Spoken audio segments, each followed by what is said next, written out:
Oui, oui. Bonjour à tous. Euh, je vous ai bien suivi sur tout ce que vous venez de dire là.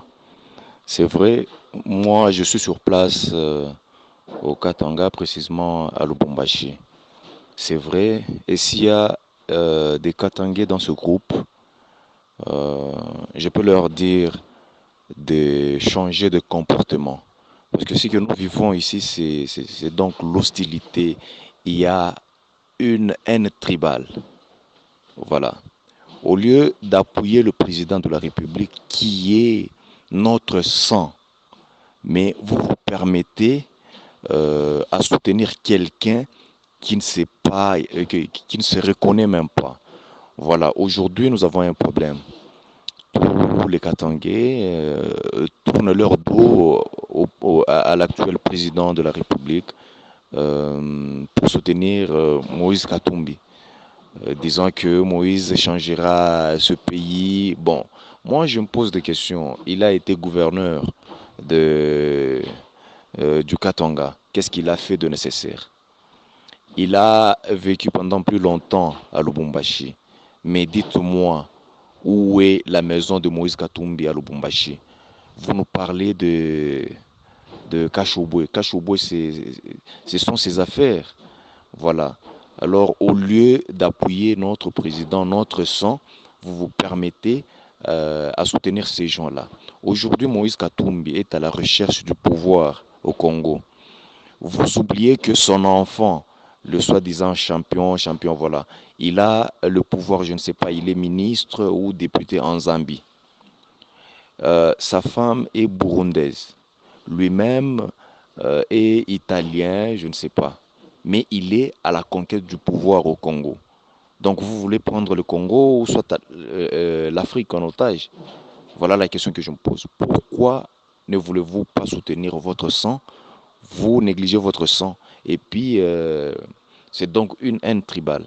Ce que nous vivons ici au Katanga, c'est tellement grave. Très cher Katanga, si vous êtes dans ce groupe, essayez de vous conscientiser. Changez votre mentalité. Il faut changer de mentalité, vraiment.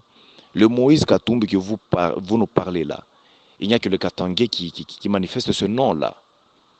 Donc, vraiment, nous ne sommes pas d'accord avec ça. C'est vraiment honteux. C'est vraiment honteux. Nulle part ailleurs, vous trouverez des gens réagir de la sorte. Aujourd'hui, là, si je me rends en Italie, je ne peux pas avoir même une place au sein du gouvernement.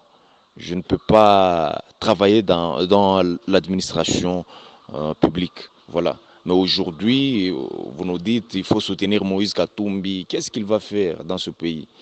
Vraiment, c'est honteux, hein? C'est honteux, vraiment. Vraiment, je ne vois aucune raison de voter Fayoulou comme étant président de la République.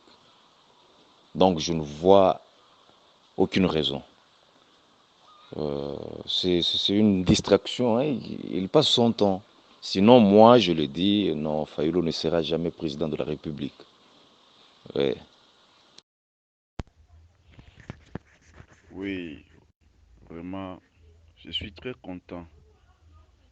Naza na esengo mingi kolanda ba message vocal, il y a plusieurs personnes dans les groupes.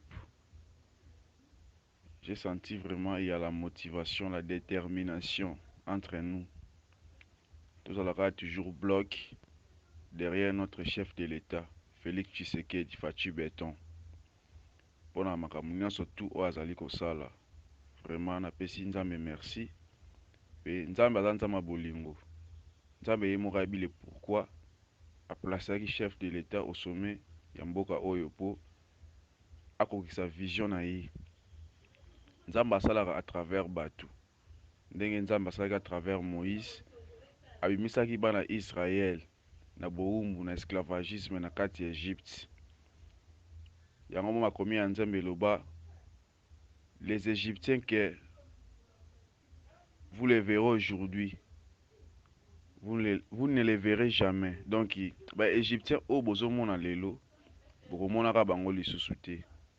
eza ba signe déjà eza relaxement ke bato mabe nyonso tu oyo bazalaki blocage ya Congo lelo tozomona déjà ke baza déboulonné système na bango wana dictatorial ya mabe déjà eza déboulonné petit à petit tokende vers l'émergence mais eloko omona kosenga na bakongolais ezali boye omoni avant mutu oyo arraché bénédiction il faut leka na bamoment difficile na baépreuve ya vie na basacrifice ya makasi lipamboli ezalaka facile te mpona mutu soit mpe Congo mpo se développer eza processus mobimba ezosenga il faut koélabore eloko na eloko na temps na yango eza na temps oyo tokokoma mpe na badamage ebele mpo Congo azoyelaka damage azoyelaka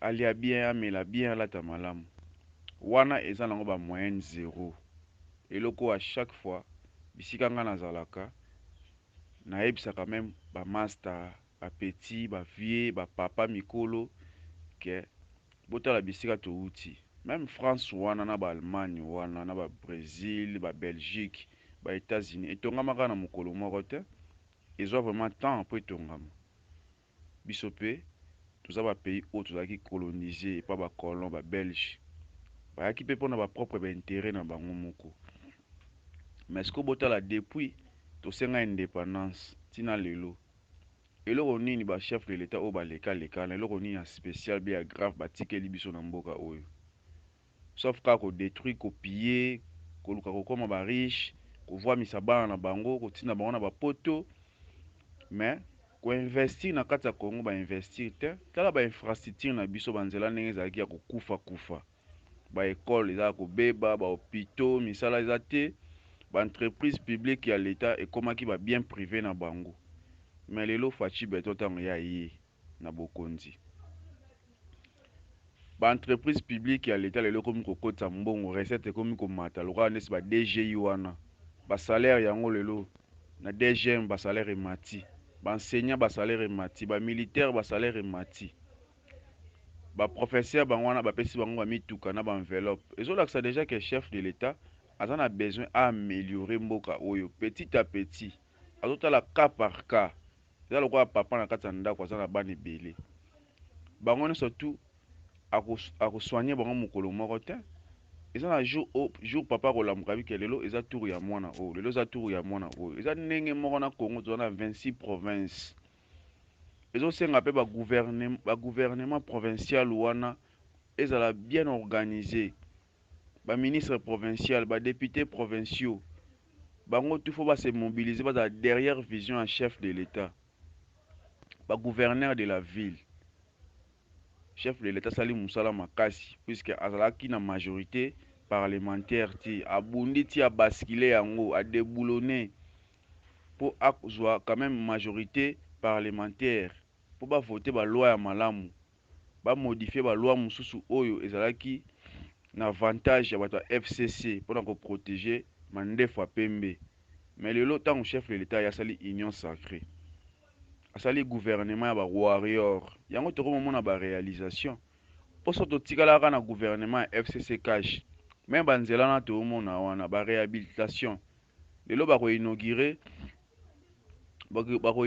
usine ya eau potable ya Lemba Imbwa mpona eservi congolais amela mai ya malamu badifficulté bapasi ya bamai ya badélesage elongwa barenforce bacourant partout ya baprépayé nde tomoni bamilie oyo ezalaki enclavé ezalaki dans les noirs lelo bacourant ekoti malembe mboka ebongaka na 1 année 2 ans 3 ans 4 ans te eza processus esenga fo faci aumela na bokonzi asala au moins 25 ans 30 ans nde baprésident Mobutu baumelaka nde baprésident Sassou baumeli nde Paul Kagame na Rwanda les sanguinaires ndenge aumeli kuna soki ye pas 8 ans wana mais dans 10 ans dans 15 ans congolais akoanvie na ye suki okende ovanda na poto te okende ovanda na Belgique France te po kuna bango baza na bomengo o Congo eza nango te biso toza na balac toza na barivière toza na bafleuve toza na bajardin toza na baforêt toza na baespace ya minene oyo kosala ke congolais a se retrouver na mboka na oyi kolona okoki kosala élevage pêche na ba domaine nyonso tu na ba domaine technique congolais aza fort mpona misala yango moni esenga to soutenir chef de l'état ngai eteke jeune congolais nabotami na Congo nakoli na Congo nalingaka mboka na nga Congo makasi na enviaka na nga bamboka na mosusu te kokende kovanda soki chance esoumettre kokende kovanda bamboka mosusu tokokende tokoboya te mais pour l'instant esengeli na tozala na mboka na biso Congo to avancer to améliorer natindi voice oyo molai mpo bato bayoka yango mpe comprendre nini oyo nga na ngai naloba vraiment nasepe tout d'abord na administrateur à groupe mon président Jet Li, je t'aime beaucoup. Avant que tu na groupe na yo oyo, eza pona bana kotanga yo mingi na Facebook. Yango tango créaki groupe oyo yango mona nazaki pe mutu. Na pesaki numéro na nga pona na intégrer groupe pona tsape makanisi na ngai. Na pesa pe ba idée na nga nazaka na ngo ya malamu. Merci beaucoup.